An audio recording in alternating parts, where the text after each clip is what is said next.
Thank you for joining us. My name is Charles Hill, and with me is Ed Conrad. We're going to be speaking about bed bugs today, giving you the information that you need to know about bed bugs while practicing law.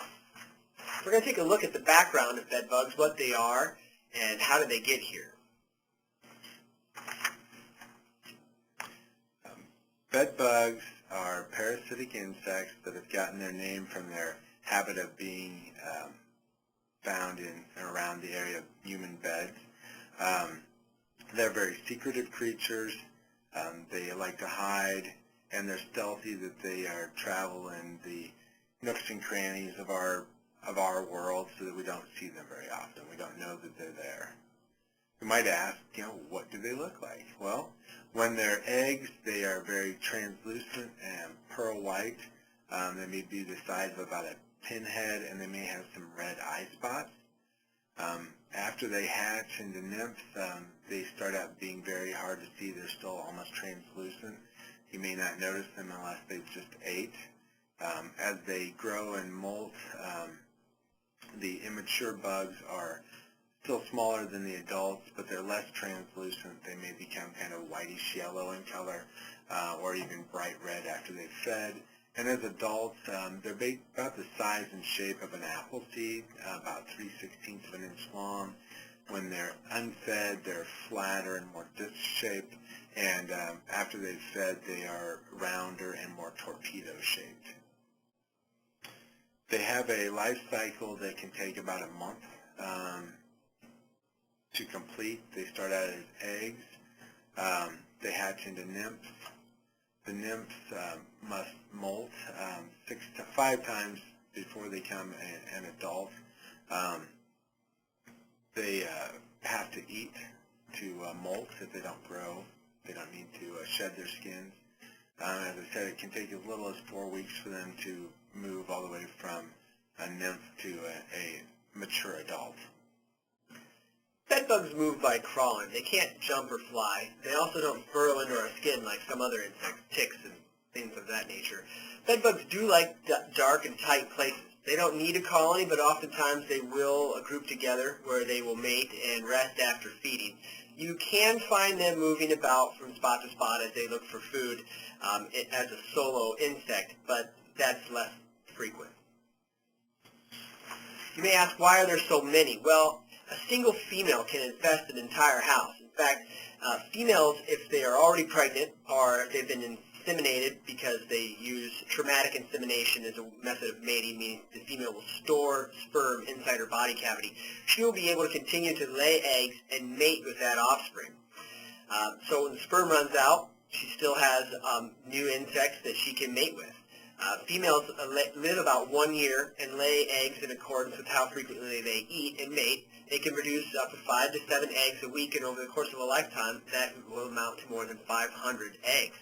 Part of the reason why there are so many is also just the enormous success of the eggs themselves. 97% of them hatch, with 80% of those eggs reaching adulthood, which is an uncommon survival rate in the animal kingdom. They feed exclusively on blood, but not exclusively on human blood. They do prefer humans, but they can, if necessary, feed on our pets and other animals in the house. They usually eat every 3 to 10 days, and it happens about an hour or so before dawn. They are most active at night, which is one of the reasons why we don't frequently see them. They're often back in their hiding spots by the time that we wake up. They will feed for about 5 minutes, so it's only a short feeding, which is another reason why we may not notice them. And they only draw a drop or two of blood, so we certainly don't notice that missing. You may ask where they live, and the answer would be anywhere that they can hide and be warm.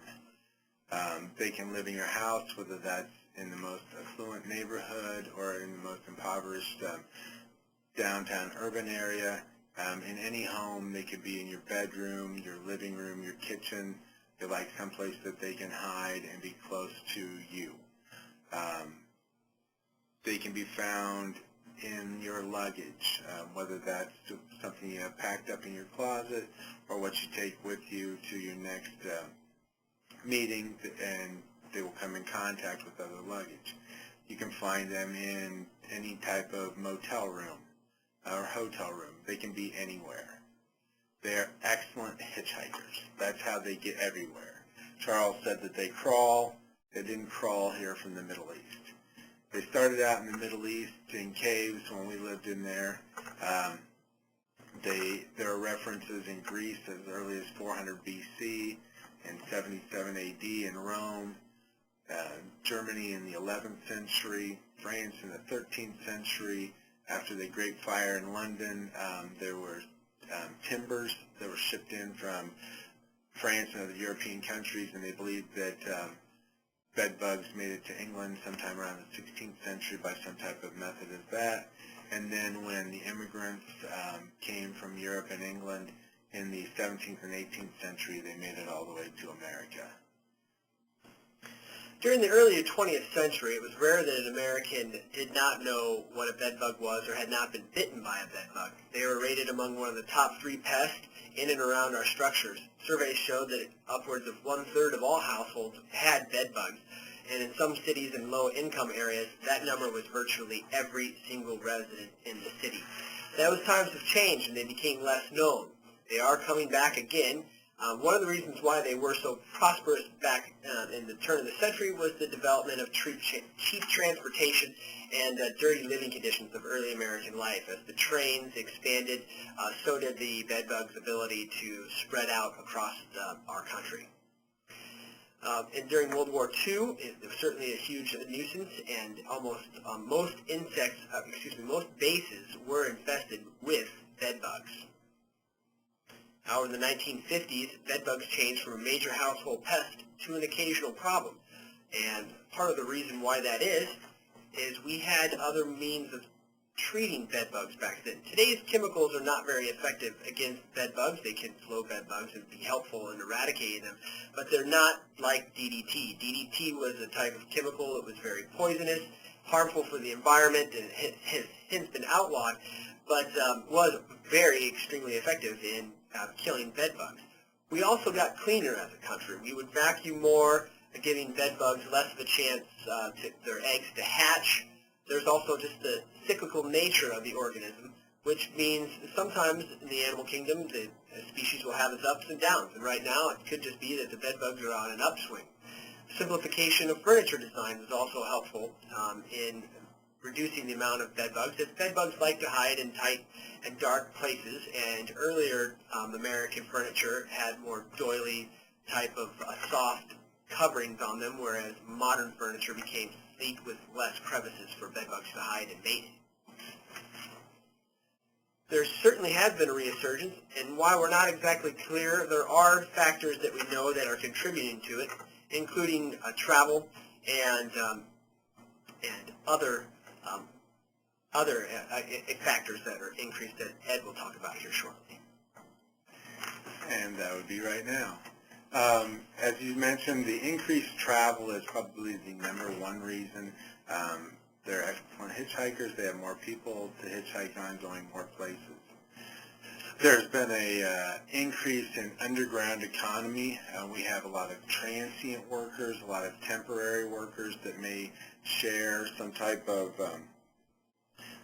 group residences where the population is never the same. There's different people shifting in and out, more people coming in contact, less control over the environment. We talked about thrift stores that people sell and buy stuff at secondhand thrift stores, whether it's to find a retro item or to save money. Anybody can use thrift stores. Bed bugs' habits change. They have become resistant to some chemicals. They are more mobile now because we're more mobile now, so it's just more difficult to take care of them. Whereas you stated that at the beginning of the 20th century, most people knew about bed bugs. At the end of the 20th century and now, fewer people know of bed bugs. What do they look like? What should we be looking for? What can we do to prevent them? It costs a lot of money to effectively treat bed bugs, and that is a reason that some people can't. So bed bugs have a better choice. There's no magic bullet chemical. There's no DDT today. There are chemicals, but not nearly as effective, and thankfully not nearly as deadly as DDT was. technicians are not trained appropriately. This is a newer, evolving problem, so they haven't quite got the training down yet. Most of the chemicals treatment is done through baiting, which is not nearly as effective as something that kills them. It can be provided to a larger area. Normally you would see the guy going around a room and completely treating a room at the baseboard. A bed bug trap or bait just has one area. People have become completely indifferent, unrealistic as far as expectations of bed bugs. It's always somebody else's problem. Landlords, believe it's the tenant's problem. Tenants believe it's the landlord problem. It's going to take a cooperation that we don't have currently. And some people are just saying, well, so what? We'll just leave the problem behind to the next person and move on. So whether it's leaving a motel room, Charles, the next time you see a bed bug and don't report it, or if a client has bed bugs in an apartment and just moves out because the landlord won't do it, it's just being indifferent. So these are all good reasons that they've came back. Well, how do we know that we have bed bugs? You'd think it was pretty easy, right? One of the most common ways where we think, well, they bite us, we'll know by the bites. Bites can be an indication that you have been bitten by a bed bug, but they're not necessarily the best indication that you have an infestation in your house. For instance, bites may not react, or your body may not react to the bites until days later. You could have been bitten elsewhere and then mistakenly believe that you have bed bugs where you are currently at. Additionally, they may not be bites at all. There are certain rashes or diseases that look similar to bed bug bites. Additionally, it may be a different type of insect that is biting us, so it may not be a bed bug infestation at all. One of the best ways to know is just to inspect and actually see them. We need to watch carefully for bed bug activity around our mattresses, our walls, the corners of room, and baseboards where bed bugs will get together. And there's also, you need to keep a careful eye on bed frames, headboards, curtains, or any soft fabric near and around the bed. Electrical outlets are one way that they travel in and out of rooms, so you may want to check electrical outlets.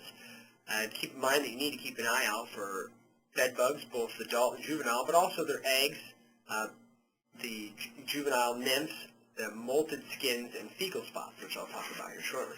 The molted skins are every 5 times during the life cycle of the insect it has to grow to reach the final stage of adulthood. And it can't grow its skin, so it molts its skin, sheds it, and grows a new skin underneath it. We will find that it will look like a dead bug, but it will just be devoid of anything inside of it. They will look clear and hollow. Fecal spots are one of the best ways to find them because while bed bugs can move on and hide in different locations, their fecal spots do not. This is excrement that is our blood, and it stains fabrics, walls, and other matters around where bed bugs hang out. It can be a very good sign that you have a bed bug infestation. It will look like mold, dirt, or black smears on the area where the bed bug has used the restroom. Well, one of the things is if you don't want them, try not to get them. Prevention is the key. So I'll kind of paraphrase Smokey, only you can prevent a bed bug infestation. You cannot eliminate your exposure, but you can limit your risk and know what you're getting into. While you're traveling, there's several tips that you can take to prevent dragging them back to your home. Number one is once you get to your room, just check the bedding. Pull back the sheets. Look at the seams of the mattress, the little crack that Charles just talked about. Inspect the bedboard. See if you can find any of the items that Charles just mentioned. The fecal spots, the bugs, the skins, the nymphs. Leave on your shoes and put your bags on the luggage racks. For those of you that don't know, this is one of the reasons that luggage racks are actually in your room. You're not meant to or expected to take your suitcase and throw it on your bed. You were to put it on your luggage rack to keep it up off the floor and away from other sorts of bed bugs and other creepy crawlies that could get in there. Leave your things in your bag. Don't unpack and use the dresser drawers and whatever Obviously, if you're going to be a place for a month, maybe that is practical. But if you're just going to be a place for a day or two, leave your clean clothes in your bag, use them, and then put them back in your bag. And when you depart, once again, inspect your belongings and your bags and see if you have any extra passengers. There's a myth as far as where they are. Most of you would think that if you go to a nice place that there are no bed bugs there are no problems, but a 5-star hotel, just as well as a quarter-star hotel, can either one have bed bugs. There's not a distinction between the two. Both of them have the places where bed bugs like to be. When your travels end, some of the things that you can do, especially in the summer with the heat that we've just had, is leave your items in the car, roll up the windows, and let the sun and nature do its course. You can kill bed bugs by heat. It has to be up to 115 degrees, and with the weather that we've had recently, I think that's more than possible. In as little as 10 minutes, the temperature can go up almost 15-20 degrees. When you take care of your clothes, although it doesn't seem natural, the first thing you should do is dry them. It's the same reason as for everything else. The heat will kill them. So kill them, then clean your clothes and re-dry them. When you get your bag at home, inspect it and wash it. Make sure that it's clean too, so that you don't have anything, you don't carry anything with you to the next place you go. Any other items that you have, make sure that you inspect them for bed bugs and the other telltale signs, and discard anything that you need to, and do it in a safe manner, which means do it in a sealed bag so that you're not just putting that on the curb so that they go to the neighbor's house. Lawyers aren't at risk, right? Well, that's wrong. Actually, we work in some of the most infested areas in all the world, especially legal aid attorneys who find ourselves in jails, shelters, client homes that are infested with bed bugs, and at the outreach that we do. So what can we do short of wearing chemical suits? Well, bring a change of clothes when you go to outreach, or you go to a home that you know is infested. Change out of those clothes that you were wearing while at the shelter or the client's home, and place those in a bag, seal it, take it home and launder it as Ed has explained. You will also want to avoid sitting on any soft furniture, as couches are frequent places that bed bugs will infest. We can't control our clients, but we can safeguard ourselves. Let's not store things for clients that we don't have to or aren't required to ethically. Know that any client can have bed bugs, but if they are campers, homeless people that live outdoors, or reside in a homeless shelter, they very likely do, in fact, have bed bugs. You need to inspect your office after these clients depart. You can use a steam cleaner as an effective way to ensure that if any leftover visitors are left behind, they are destroyed. Well, we all like free things, but there are certain lines that we need to draw. You should never take home an old used couch, especially not one you find on the curb. You should never buy a used mattress. You should never rent or rent to own a used mattress. Understanding that they may be cheaper, but then you may be increasing the population of your household from 3 to 300,000 because you brought home one pregnant female. Secondhand stores should be avoided, but if you have the desire or have the need to use secondhand merchandise, make sure that you're buying someplace that has prevention techniques in place to make sure that anything that's brought in is treated and it's not spreading. Take home the items that you do buy in sealed plastic bags, immediately place them in the dryer, as we said, dry them, wash them, and dry them. Well, you have bed bugs, what do you do now? Well, as we mentioned, eradication by heat is the best method. Heat of over 115 degrees will kill bed bugs. Typically, if you're not in a car situation, as we talked about earlier in summer, the way you would do that is you would hire a professional to come into your home or office and use giant furnaces to superheat the home. Careful not to go over 135 degrees if you do have electronics in the home or office, as that can damage certain electronics. Steam cleaning is very effective in that it's hot. It does have to get close to the insect itself, so that is a downside to it. It could be in the middle of a couch. If that's the case, steam won't likely kill it, but steam is very good for bed bugs that have just been dropped off by a client on your chair or furniture. Using that, the heat from it before they have a chance to hide inside the furniture will kill the bed bugs on contact. Extreme cold can kill bed bugs as well. It's more difficult to cool down an entire structure though. So generally, cold applications are in the use of a spray such as CO2 snow freezing, which when it comes in contact with the animal will kill it because of the cold temperatures. As we've discussed numerous times already, laundering your clothes and bedding and storing them in plastic. The dryer will kill bed bugs and eggs on your laundry. Use disposable laundry bags. Laundry baskets can actually retain bed bug eggs, so if you had dirty clothes in them and you went through all of the proper procedure to clean them and then put them back in the same dirty basket, you may still have the same bed bug problem.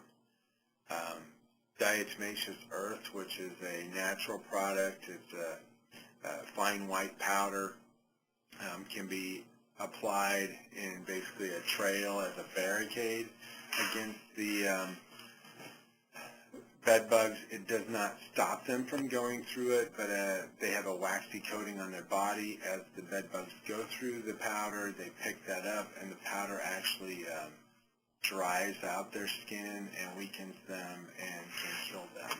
It's messy, so it's got a cost. You know, you can choose between having the mess of the little powder line and the dead bugs or the live bugs.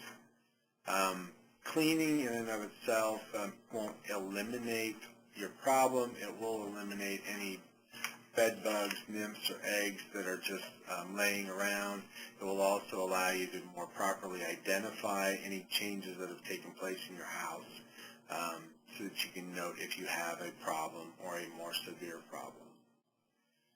Another manner is to chemically treat your home and all the places that they live, but the thing is that they like to live where you are. So, you know, your bed, your clothes are all areas that need to be treated. If you're an individual in a home, or if it's just you and your spouse, or there are other adults in the home, chemical treatment may be a good alternative. If there are little children that may be more susceptible to side effects of the treatment, you may need to be careful. Well, thank you for watching our presentation today. I hope that you found it helpful and that you can avoid a bed bug infestation in your life or in your career. So, good night, sleep tight, don't let the bed bug